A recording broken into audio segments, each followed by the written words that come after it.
کسی کو قبر نہیں ملتی. مثلاً ہندو ہیں وہ جلا دیتے ہیں, اللہ نہ کرے کوئی سوسائڈ اٹیک میں مر جاتا ہے, ختم ہو جاتا ہے, جس کا جسم ختم ہو گیا, اسے بظاہر یہ 2 گز کی زمین نہیں ملی, اس کا حال کیا ہوگا؟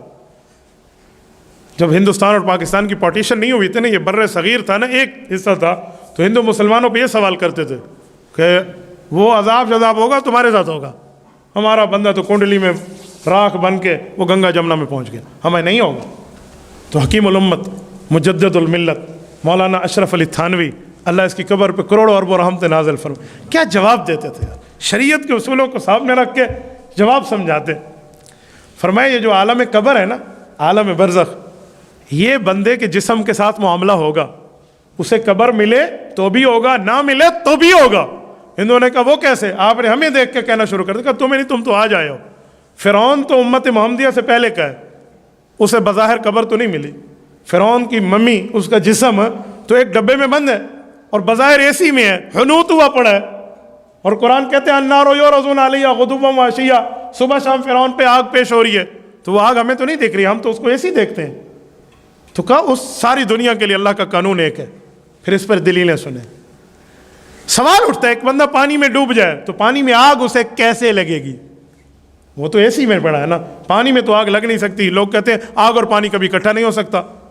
میں آگ اور پانی اکٹھے پر بات قرآن کریم کی آیت پڑھتا ہوں, آپ حیران ہوں گے. ٹھیک ہے ہر جگہ نہیں ہو سکتا, لیکن جب رب چاہے تو ہو سکتا ہے. پارہ نمبر 29 سورۃ نوح رکوع نمبر 2. رب کائنات فرماتے ہیں حضرت نوح علیہ السلام کی قوم کو پانی کا عذاب دیا گیا.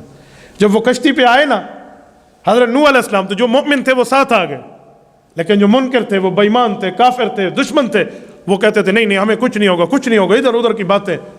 پہاڑوں سے بھی اوپر جب پانی چلا گیا, سگا بیٹا ان کا کنان کافر تھا, وہ بھی ڈوب گیا. تو پھر کیا ہوا؟ قرآن کہتا ہے اغرقوا فادخلوا نارا, سورۃ نوح پارہ نمبر 29. کہ جیسے پانی میں غرق ہوئے نا, فادخلوا نارا, فوراً آگ میں داخل ہو گئے. یہ فا کہتے ہیں وداؤٹ اسپیس, کوئی ٹائمنگ درمیان میں نہیں ہے, بلا محلہ فوراً داخل ہو گئے. کیسے داخل ہوئے اللہ؟ تو کہا یہ رب نے عذاب دینا ہے, کیسے دے گا؟ ایسے کسی کو جانور کھا لے, جانور کے پیٹ میں چلا جائے بندہ, تو اسے عذاب کیسے ہوگا؟ جانور کھا لے, آگ میں جل جائے, کنڈلی بن جائے, پانی میں ڈوب جائے, وہ ایک دن زمین میں آئے گا, چاہے وہ جانور کے جسم سے نکل کے آئے, جس حساب سے بھی نکلے, چاہے وہ دریا کے آخر میں پہنچے, چاہے اس کی راکھ پہنچے, زمین میں آئے گا. سورۃ نمبر 20 سورۃ طٰہٰ آیت نمبر 55 رب العزت اعلان فرماتے ہیں. یہ جو ہم مٹی ڈال رہے ہوتے ہیں نا قبر میں, تو کون سی آیت پڑھتے ہیں؟ رائٹ جزاک اللہ. منہا خلقناکم وفیہا نعیدکم ومنہا نخرجکم تارۃ اخری, یہی آیت ہے. 3 باتیں. منہا خلقناکم, اسی زمین سے تمہیں پیدا کیا, وفیہا نعیدکم, اسی میں ہم لوٹائیں گے. کسی کی قبر بن کے آئے گی, اور کوئی راکھ ہو کے آئے گا, کوئی جل کے آئے گا, کوئی ڈوب کے آئے گا صحیح, کوئی جانور کے جسم سے ہو کر آئے گا, وایا بدل جائے گا نا. میں نے ملتان جانا ہے, میں وایا محمد پور جاؤں یا وایا بکھر جاؤں, آئے گا. وَمِنْهَا نُخْرِجُكُمْ تَارَةً أُخْرَى, اسی سے دوبارہ اٹھایا جائے گا. تو سوال اٹھتا ہے, جانور کے پیٹ میں گناہ گار اور کافر اگر پہنچ گیا تو اسے جب عذاب ہوگا تو کیا جانور بھی تڑپے گا؟ جانور کو بھی تکلیف ہوگی. ہم نے تو نہیں دیکھا کسی کافر کو کسی جانور نے کھا لیا اور وہ تڑپنا شروع کر دے, اوہ کیری مصیبت کی چیز پاتی مچا, وہ تو پریشان نہیں ہوتا. تو آئندہ جانور بھی داڑھی والا دیکھ کے خاصی بے مسلمان ہے نہ سروزہ لگا ہوا آپ پڑے, وہ تو کافر پہ پھر حملہ آور نہیں ہوگا, نہیں, وہ ہر پہ حملہ آور ہوگا. وہ مسلمان ہے کافر ہے, بچاؤ ہم نے کرنا ہے. تو پھر جانور تو نہیں جلتا. توجہ رکھنا, ایک ہی نقطے میں بات فائنل ہو گئی.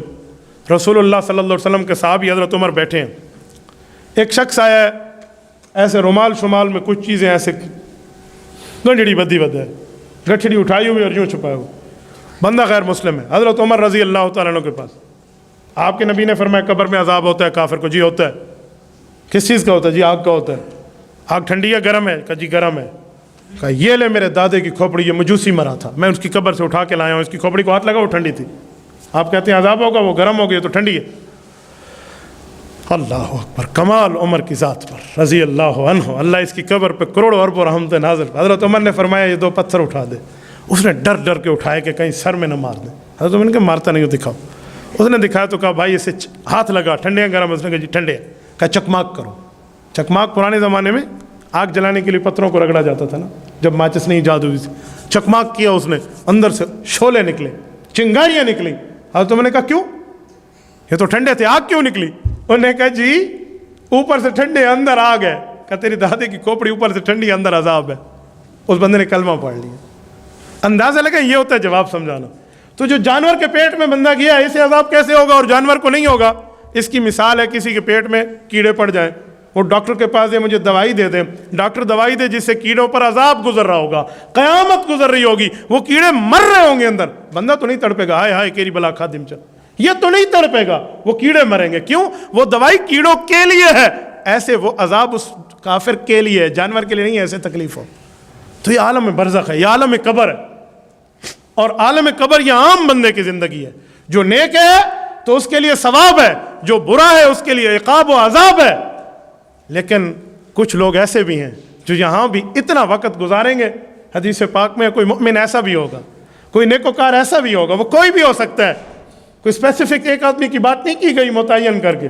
کہ ایسے بھی ہوں گے نیک لوگ جو جنت میں پہنچیں گے، اور وہ جب جنت کی برانچ بنے گی تو ان کے پاس ایک حور آئے گی اور یہ اس کے گلے میں ہاتھ ڈالے گا، اس کے ہار کو، وہ ہار ٹوٹے گا، اس کے دانے نیچے گریں گے، دونوں چننے بیٹھیں گے.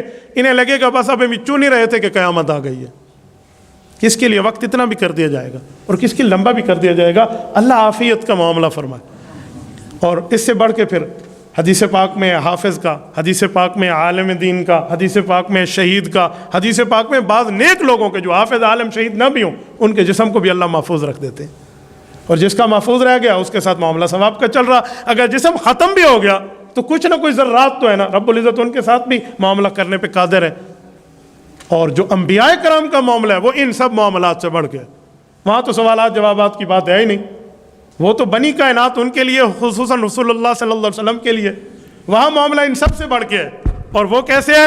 حضور پاک علیہ الصلوۃ والسلام فرماتے ہیں انبیاء کرام کے لیے، فرمایا الانبیاء احیاء فی قبورہم یصلون. مسند ابی اعلیٰ جلد نمبر 6 صفحہ 634 کی روایت ہے. حضور پاک علیہ السلام کی صحیح روایت حضرت انس بن مالک سے، فرمایا انبیاء کرام اپنی قبروں میں زندہ اور وہ نمازیں پڑھتے ہیں. انبیاء کا معاملہ اور ہے. یہ میں نے عام حیات الاموات سمجھائی ہے. اور ہمارے نبی پاک کی زندگی مبارک، ادھر سے درود پاک پڑھیں تو فرشتے لے جائیں گے، اور رسول اللہ کی قبر پہ پڑھیں تو آقا نامدار خود سنے گا اور مسلمان کو جواب دے. اللہ ہم سب مسلمانوں کے توفیق عطا فرمائے. تو وہاں معاملہ اور ہے، یہاں معاملہ اور ہے. ایک بندہ مجھے کہنے لگا عام مردہ بھی زندہ ہے، کافر بھی زندہ ہے، مؤمن بھی زندہ ہے، شہید بھی زندہ ہے، نبی بھی زندہ ہے، تو یہ فرق ہے، تھوڑا سمجھائیں یہ فرق کیسے ہے. اگر زندہ ہے تو یہاں فرق، میں نے کہا چہرے کے اوپر 3-4 زندگیاں موجود ہیں اور ہر زندگی کا علیحدہ کیفیت ہے. کہا جی وہ کیسے؟ میں نے کہا آنکھ بھی زندہ ہے، رخسار بھی زندہ ہے، داڑھی کا بال بھی زندہ ہے اور دماغ بھی زندہ ہے. ہم زندہ ہے یا نہیں ہے؟ یہ داڑھی کا بال زندہ ہے تبھی بڑھ رہا ہے، رخسار زندہ ہے محسوس ہوتا ہے، آنکھ زندہ ہے دکھ رہا ہے، دماغ زندہ ہے سوچ رہا ہے. ان چاروں کی زندگیوں میں فرق موجود ہے. داڑھی کے بال کو آپ کینچی سے کاٹ لیں یا مٹی لگائیں کوئی تکلیف نہیں ہے. تھوڑا اوپر زندگی پہ آئیں، رخسار پہ آئیں، یہاں مٹی لگانے سے تکلیف نہیں ہے لیکن کینچی سے تکلیف ہے. تھوڑا اوپر آئیں آنکھ کی زندگی پہ، یہاں مٹی لگانے سے بھی تکلیف ہے اور کینچی سے بھی تکلیف ہے، لیکن ہوا لگتی ہے تو تکلیف نہیں ہے. ہوا لگ رہی ہے بیٹھے ہم، چاہے تھوڑی لگ رہی. اب دماغ پہ آئیں، کینچی مٹی اور ہاتھ تو دور رہا، وہاں چھوٹی سی ہوا پہنچے تو بندے دی گوٹی حال بہندی ہے. وہ تو معاملہ اس کے دماغ کا خراب ہو جائے گا، وہاں تو کچھ پہنچ بھی نہیں سکتا. دماغ تو ریپلیس بھی نہیں ہوتا، دل کو ریپلیس کرا لیں اور بات ہے، آنکھ ہاتھ کو ریپلیس کرا لیں، لیکن اس کی زندگی سب سے اعلیٰ ہے. تو میں نے کہا یہ بھی زندہ ہے، یہ بھی زندہ ہے، یہ بھی زندہ ہے اور یہ بھی زندہ ہے. زندگیوں کا فرق ہے. ایسے عوام بھی زندہ ہے، ایسے شہداء بھی زندہ ہے اور ایسے انبیاء بھی زندہ. یہاں زندگی پر اصول سمجھ لے، زندہ سارے ہیں فرق ہے، وہاں بھی زندہ سارے ہیں فرق ہے. اللہ ہمیں عالم برزخ جنت کی برانچ عطا فرمائے. تبارك الذي نزل الفرقان على عبده ليكون للعالمين نذيرا.